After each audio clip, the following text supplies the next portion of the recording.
Estamos no tempo do Advento, nos preparando para o Natal com o Evangelho de São Lucas. Que a paz de Jesus e o amor de Maria estejam sempre com cada um de nós.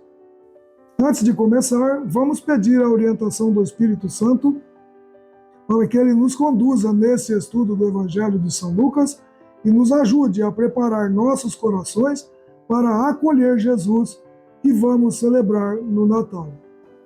Em nome do Pai, e do Filho, e do Espírito Santo. Amém. Inspirai, Senhor, as nossas ações e ajudai-nos a realizá-las, para que em vós comece e para vós termine tudo o que fizermos, por Cristo Senhor nosso. Amém. Vinde, Espírito Santo, enchei os corações dos vossos fiéis e acendei neles o fogo do vosso amor. Enviai o vosso Espírito, e tudo será criado, e renovareis a face da terra. Oremos. Ó Deus, que instruíste os corações dos vossos fiéis com a luz do Espírito Santo, fazei que apreciemos retamente todas as coisas segundo o mesmo Espírito, e gozemos sempre de sua consolação, por Cristo Senhor nosso. Amém. Queridos irmãos e irmãs, rezem comigo. Renuncio a toda distração que possa me fazer desistir de ver este vídeo até o final, ouvir a palavra de Deus, entendê-la e praticá-la em minha vida. Assim seja. Santa Maria, Mãe de Deus, rogai por nós. Em nome do Pai, e do Filho, e do Espírito Santo. Amém. Eu peço que você curta, dê o seu like e compartilhe esse vídeo para que mais pessoas possam também conhecer essa verdade. Veja na descrição do vídeo os links do sistema Salve Rainha de Evangelização. Eu sou Dermeval Neves, católico praticante, catequista, animador litúrgico, estudo as Sagradas Escrituras e presto o serviço de evangelização há mais de 30 anos. Criei o sistema Salve Rainha de Evangelização, presente nas principais redes sociais e que hoje conta com mais de 1 milhão de seguidores em mais de 50 países. O capítulo 20 do Evangelho de São Lucas nos apresenta uma série de encontros e diálogos de Jesus com os líderes religiosos de Jerusalém. Ele é questionado sobre sua autoridade, ensina através de parábolas e responde a perguntas armadas para colocá-lo à prova. Entre os temas abordados estão a rejeição do Messias pelos líderes, o tributo a César e a realidade da ressurreição. Nesse capítulo, vemos a sabedoria e a autoridade de Jesus em suas respostas, revelando a profundidade do seu ensinamento e sua identidade divina. Esse capítulo nos desafia a reconhecer a soberania de Cristo, a viver com um coração sincero diante de Deus e a confiar na esperança da vida eterna. Proclamação do Evangelho de Jesus Cristo segundo Lucas, capítulo 20. A origem da autoridade de Jesus. Um dia Jesus ensinava no templo e anunciava ao povo a boa nova. Chegaram os príncipes dos sacerdotes e os escribas com os anciãos e falaram-lhe: Dize-nos, com que direito fazes essas coisas? Ou quem é que te deu essa autoridade? Jesus respondeu: Também eu vos farei uma pergunta. Respondei-me, o batismo de João era do céu ou dos homens? Eles começaram a raciocinar entre si, dizendo: Se dissermos do céu, ele dirá: Por que razão, pois, não crestes nele? Se, porém, dissermos dos homens, todo o povo nos apedrejará, porque está convencido de que João era profeta. Responderam, por fim, que não sabiam de onde era. Replicou-lhes também Jesus: Nem eu vos direi com que direito faço essas coisas. Parábola dos vinhateiros. Então Jesus propôs-lhes esta parábola: Um homem plantou uma vinha, arrendou-a a vinhateiros e ausentou-se por muito tempo para uma terra estranha. No tempo da colheita, enviou um servo aos vinhateiros para que lhe dessem o produto da vinha. Estes o feriram e o reenviaram de mãos vazias. Tornou a enviar outro servo. Eles feriram também a este. Ultrajaram-no e despediram-no sem coisa alguma. Tornou a enviar um terceiro. Feriram também este e expulsaram-no.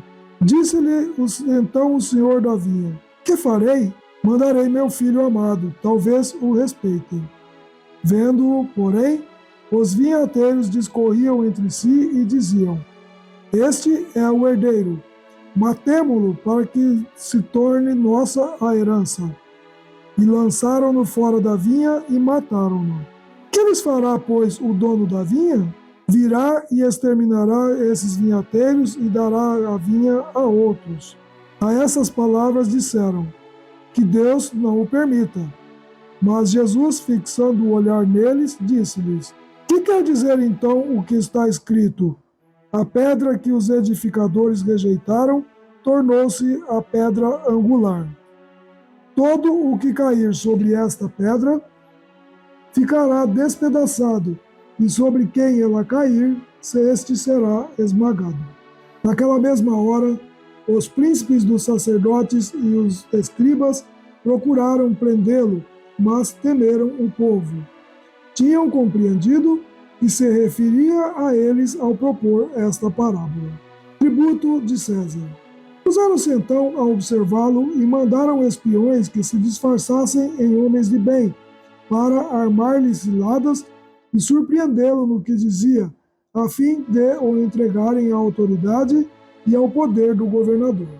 Perguntaram-lhe eles: Mestre, sabemos que falas e ensinas com retidão, e que, sem fazer acepção de pessoa alguma, ensinas o caminho de Deus segundo a verdade. É-nos permitido pagar o imposto ao imperador ou não? Jesus percebeu a astúcia e respondeu-lhes: Mostrai-me um denário. De quem leva a imagem e a inscrição? Responderam: De César. Então lhes disse: Dai, pois, a César o que é de César, e a Deus o que é de Deus. Assim, não puderam surpreendê-lo em nenhuma de suas palavras diante do povo. Pelo contrário, admirados da sua resposta, tiveram de calar-se. Sobre a ressurreição. Alguns saduceus que negam a ressurreição aproximaram-se de Jesus e perguntaram-lhe: Mestre, Moisés prescreveu-nos: se alguém morrer e deixar mulher, mas não deixar filhos, case-se com ela o irmão dele e dê descendência a seu irmão. Ora, havia 7 irmãos, o primeiro dos quais tomou uma mulher, mas morreu sem filhos. Casou-se com ela o segundo, mas também ele morreu sem filhos. Casou-se depois com ela o terceiro, e assim sucessivamente todos os 7 que morreram sem deixar filhos. Por fim, morreu também a mulher. Na ressurreição, de qual deles será a mulher? Porque os 7 a tiveram por mulheres. Jesus respondeu: Os filhos desse mundo casam-se e dão-se em casamento, mas os que serão julgados dignos no século futuro e da ressurreição dos mortos não terão mulher nem marido. Eles jamais poderão morrer, porque são iguais aos anjos e são filhos de Deus, porque são ressuscitados. Por outra parte, que os mortos hão de ressuscitar é o que Moisés revelou na passagem da sarça ardente, chamando ao Senhor Deus de Abraão, Deus de Isaque, Deus de Jacó. Ora, Deus não é Deus dos mortos, mas dos vivos, porque todos vivem para ele. Alguns dos escribas disseram: Então, mestre, falaste bem, e já não se atreviam a fazer-lhe pergunta alguma. Cristo é mais que Davi. Jesus perguntou-lhes: Como se pode dizer que Cristo é filho de Davi? Pois o próprio Davi, no livro dos Salmos, diz: Disse o Senhor a meu Senhor: Senta-te à minha direita, até que eu ponha os teus inimigos por escabelo dos teus pés. Portanto, Davi o chama de Senhor. Como, pois, é ele seu filho? Desconfiar dos escribas. Enquanto todo o povo o ouvia, disse a seus discípulos: Guardai-vos dos escribas, que querem andar de roupas compridas e gostam das saudações nas praças públicas, das primeiras cadeiras nas sinagogas e dos primeiros lugares nos banquetes, que devoram as casas das viúvas, fingindo fazer longas orações. Eles receberão castigo mais rigoroso. Palavra da salvação, glória a vós, Senhor. Vejamos a autoridade de Jesus e a fidelidade a Deus. Esse capítulo 20 é uma sequência de diálogos e confrontos que revelam o coração das pessoas diante de Jesus. Os líderes religiosos, temendo perder o seu poder e status, buscam desacreditá-lo, enquanto ele continua a ensinar e a revelar verdades eternas. Esse capítulo nos desafia a refletir sobre como respondemos à autoridade de Cristo em nossa vida e como vivemos nossa fé em meio às pressões do mundo. Os líderes religiosos perguntam a Jesus com que autoridade ele age. Eles não estavam interessados em compreender sua missão, mas encontrar uma desculpa para rejeitá-lo. Jesus responde com uma pergunta sobre o batismo de João Batista, expondo a hipocrisia deles. Essa passagem nos convida a refletir. Reconhecemos a autoridade de Jesus sobre nossa vida?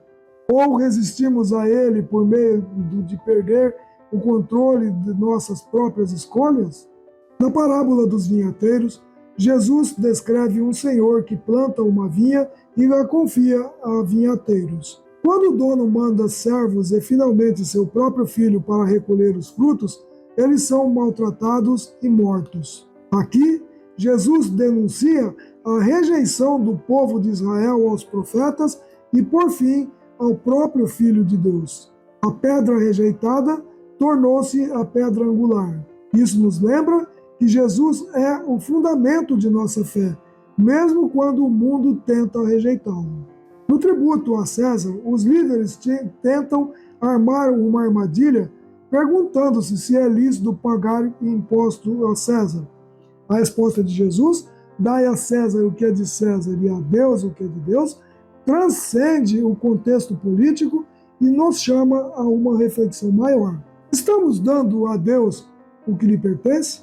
Damos a Ele nosso coração, nossa vida e nossa adoração? Quando perguntados sobre a ressurreição, os saduceus que não acreditavam na ressurreição apresentam a Jesus uma questão absurda sobre o casamento na vida após a morte. Jesus esclarece que a ressurreição não é simplesmente uma extensão da vida terrena, mas uma transformação total. Ele nos lembra que Deus é Deus dos vivos e não dos mortos. Isso nos dá a esperança na vida eterna e nos desafia a viver com os olhos fixos na eternidade. Na parte de Cristo, filho de Davi, Jesus pergunta como o Messias pode ser tanto filho quanto Senhor de Davi. Essa pergunta revela que o Messias é mais do que um líder humano, ele é divino. E essa reflexão nos convida a reconhecer plenamente a identidade de Jesus como verdadeiro Deus e verdadeiro homem. Quando ele fala da condenação dos escribas, Jesus adverte contra a hipocrisia dos escribas que buscavam reconhecimento e poder, mas exploravam os pobres. Ele nos alerta contra uma religiosidade de aparências e que nos chama a viver uma fé genuína e humilde. O que fazer para praticar essa palavra em nossa vida? Reconheça a autoridade de Jesus. Assim como os líderes religiosos questionaram a autoridade de Jesus, muitas vezes resistimos a entregar completamente o controle de nossas vidas a Ele. Hoje, reflita sobre as áreas em que você precisa confiar mais na autoridade de Cristo e menos na sua própria força. Construa sua vida sobre a pedra angular. A parábola dos vinhateiros nos lembra que Jesus é a pedra angular rejeitada por muitos. Examine a sua vida. Você está construindo sobre o fundamento sólido de Cristo ou sobre as áreas instáveis do mundo?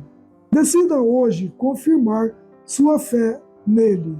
Dê a Deus o que é de Deus. Assim como Jesus disse para dar a César o que é de César, ele nos chama a dar a Deus o que é dele. O que você tem retido que pertence a Deus?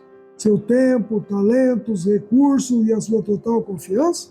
Faça um ato concreto de entrega hoje. Viva com os olhos na eternidade. A questão da ressurreição nos lembra que nossa verdadeira esperança está na vida eterna. Estamos vivendo como cidadãos do céu ou estamos apegados demais às coisas terrenas? Peça a Deus a graça de viver com o coração voltado para a eternidade. Rejeite a hipocrisia e busque a humildade. Jesus condena a religiosidade superficial dos escribas. Examine sua prática de fé. É algo que vem do coração apenas aparência. Busque um relacionamento autêntico com Deus e pratique a humildade no seu dia a dia. Esse Evangelho de Lucas nos desafia a refletir sobre nossa resposta à autoridade de Jesus, nosso relacionamento com Deus e nosso compromisso com a verdade e a justiça. Que possamos dar a Deus o que lhe pertence, construir nossas vidas sobre Cristo, a pedra angular, e viver com os olhos fixos na esperança da vida eterna. Que a nossa fé seja humilde, sincera e transformadora, assim como Jesus nos ensina. Louvado seja nosso Senhor Jesus Cristo. Por intercessão da Imaculada Virgem Maria, Mãe de Deus e nossa, que Deus nos abençoe, nos guarde e nos conduza à vida eterna. Em nome do Pai, e do Filho, e do Espírito Santo. Amém.